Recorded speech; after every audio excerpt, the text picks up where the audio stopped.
Apa sih sebenarnya rahasia di balik One Piece? Apa yang terjadi selama abad kekosongan? Sebenarnya Eiichiro Oda ingin menunjukkan apa di ending One Piece? Apakah One Piece ini adalah harta atau yang mampu mengubah kondisi dunia One Piece pada saat ini?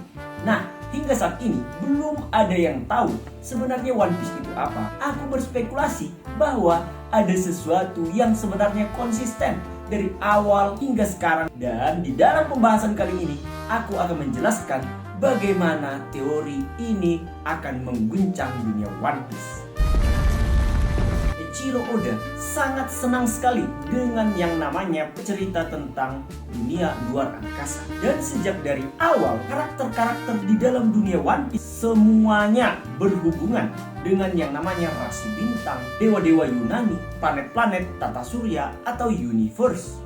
Dan ini dilakukan Eiichiro Oda hingga dengan sekarang, di mana Luffy dan kawan-kawan bertemu dengan Dr. Vegapunk. Awalnya Dr. Vegapunk ini tidak diketahui bagaimana wujudnya, hingga pada akhirnya di dalam episode Egghead ditunjukkan kalau sebenarnya Vegapunk ini memiliki wajah yang sama persis dengan Albert Einstein. Dalam Egghead ini diperkenalkan banyak sekali teknologi-teknologi mutakhir yang diciptakan dan juga dikembangkan oleh Dr. Vegapunk.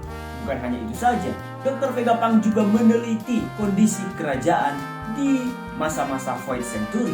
Dan itulah yang menyebabkan pemerintah tidak senang. Dan di sini Gorosei diperkenalkan, namanya juga dimunculkan. Nama-nama dari Gorosei yaitu Merkurius, Venus, Mars, Jupiter, dan juga Saturnus.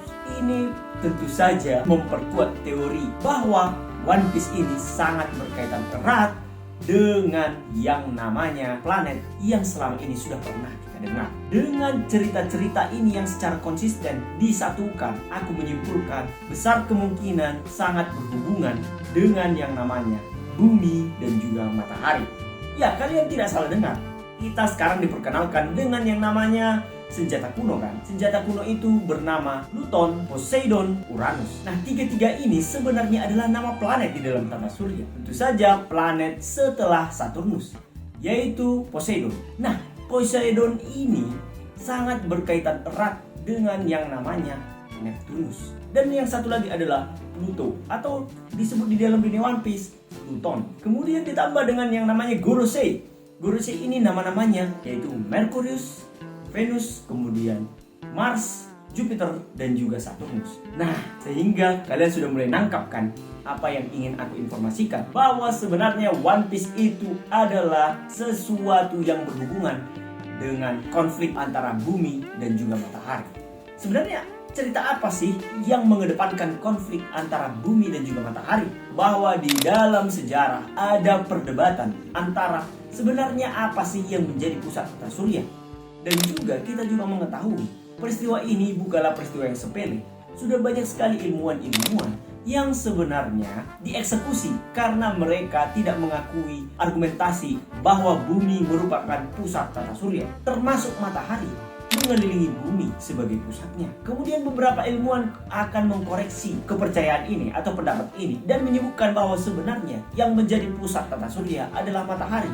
Sehingga aku berspekulasi bahwa inilah yang mungkin diangkat oleh Eiichiro Oda sebagai isu utama mengapa terjadi konflik sejak dari awal tentang One Piece.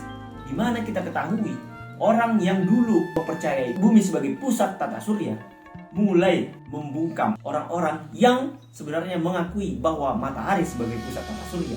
Dan itulah yang terjadi di dunia One Piece, di mana Dr. Vegapunk dan ahli-ahli sejarah mulai ingin dieksekusi. Nah, sebenarnya rahasia apa yang mereka ingin tutupi? Aku berspekulasi bahwa rahasia yang ingin mereka tutupi bahwa bumi bukanlah merupakan pusat dari tata surya, dan yang menjadi pusat dari tata surya adalah matahari. Aku berspekulasi bahwa bumi merupakan Im Sama. Im Sama merupakan pemimpin tertinggi di dalam world government. Dia memerintah di dalam bayang-bayang. Dan kelima, Gorosei itu patuh terhadap Im Sama ini. Yang menjadi matahari lalu siapa? Nah, yang menjadi matahari adalah Joy Boy.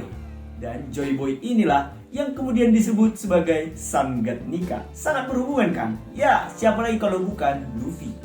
Jadi perdebatan yang dahulu itu adalah bahwa Sang Joy Boy merupakan pemimpin dari segala sesuatunya, dan kemudian bumi ini tidak ingin hal ini terjadi karena dia masih menganggap dialah yang menjadi pemimpin utama. Nah, ini menjadi masuk akal kan? Bahkan dulu di dalam peristiwa Ohara kita melihat ada semacam lukisan yang menunjukkan adanya matahari di tengah dan banyak planet-planet yang mengitari matahari tersebut. Sehingga inti dari teori ini adalah bahwa Im Sama, sang bumi, tidak ingin orang-orang mengetahui bahwa matahari sebagai pemimpin. Gorosei juga menyembah Im Sama, sehingga besar kemungkinan nantinya Luffy yang merupakan Sangat Nika merupakan pemimpin utama dari kelima Gorosei ditambah 3 senjata kuno. Termasuk bumi juga sebenarnya harus tunduk terhadap Sangat Nika, yaitu Luffy sendiri. Konflik dari dunia One Piece ini, perbedaan antara paradigma, satu sisi yang menyatakan bumi merupakan pusat dari tata surya